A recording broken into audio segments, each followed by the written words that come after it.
thanks to Kurri Local Court, we get to see every different type of driver's licence appeal there is. By the way, I reckon Kurri is no different to any of the other local courts. They all have these licence appeal cases.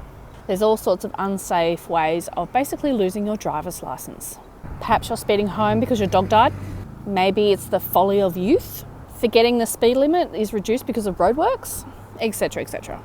But when the drivers end up here at Kurri Local Court to appeal the suspension, it usually plays out exactly the same.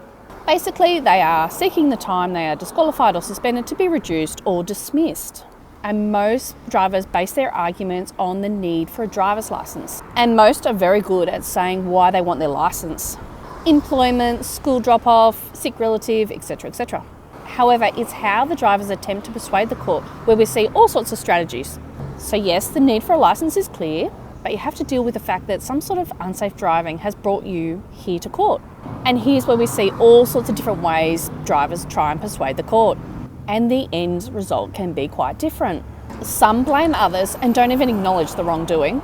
Basically standing there saying you want your licence back usually isn't the most successful strategy. Going beyond that can result in a more favourable outcome. Some do the traffic offenders course and then explain what they've learnt. Some give very honest insights.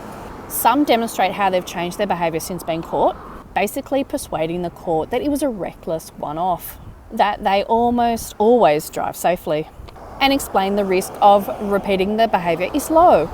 Even drivers with a not great driving record have the opportunity to persuade the court. By the way, a lot of these drivers are unrepresented. Without a solicitor, they prepare and make their own arguments. The added bonus about Kurri is they don't beat around the bush here. Everyone is expected to get straight to the point. So just because you're at the defendant's microphone doesn't mean you should cue the Law and Order music and launch into some long-winded monologue. Get to the point because there's a lineup of drivers behind you wanting to argue their case.